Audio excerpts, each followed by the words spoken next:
Much has been made of Stanley Kubrick's 1980 masterpiece, The Shining, and for good reason.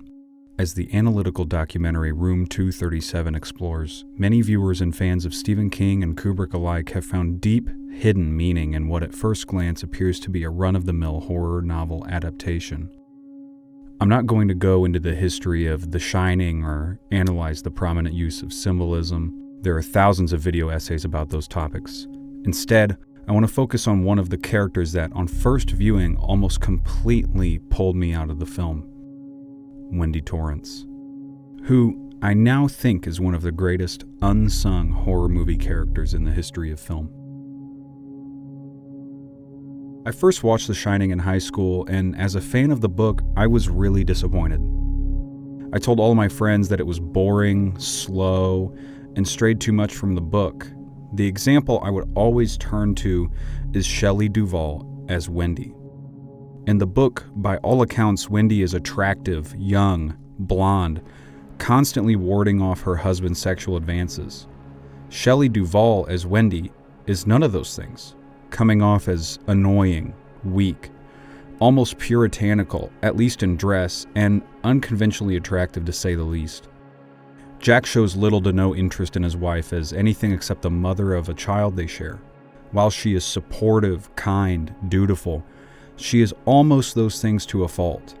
As I grew in my appreciation for film and Kubrick's body of work specifically, particularly his meticulousness and control over every aspect of production, I came to the realization that his casting of Duvall as Wendy and his characterization of her must have meant something. But what? The ancient trope of the damsel in distress can be tracked back as far as Greek mythology and likely existed before then. On the surface, the trope is simply a situation in which a beautiful young woman finds herself in a life-threatening situation from which she cannot save herself. The situation is usually resolved when a young man rescues her, thereby winning her love or her hand in marriage. My theory is that Kubrick's use of a homely, unconventionally attractive female lead immediately breaks the convention of the damsel in distress that is otherwise set up in the book, and makes the deterioration of Wendy and Jack's relationship seem not only more real, but more hopeless for Wendy. This means Wendy is fighting a war on two fronts: a war for her life against her deranged husband, and a war to survive in the face of the audience's expectation that she will die were she not rescued.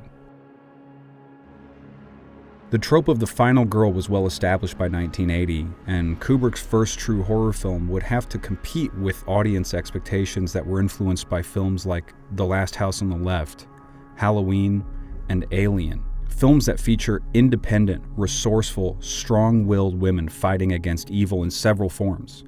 Since Wendy is not obviously a damsel or a final girl, the audience is put in a limbo of expectation, making Wendy's struggle on the screen all more real.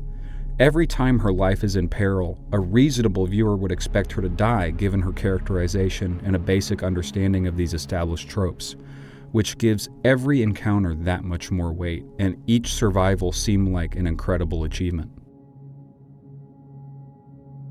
If you haven't read the book, you might be surprised to find out that Dick Hallorann is actually successful in his endeavor to rescue Wendy and Danny, and the three escape the hotel together as it explodes.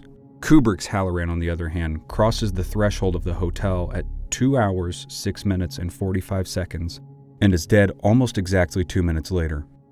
We watch Dick travel for more cumulative time than he is ever in the hotel.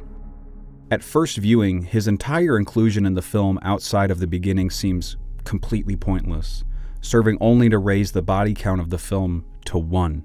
However, watching his journey with the understanding that Kubrick is trying to subvert the trope of the damsel in distress and set up an unlikely final girl makes his death one of the more vicious, disheartening moments of the film, especially considering the lengths that Hallorann goes to rescue the pair.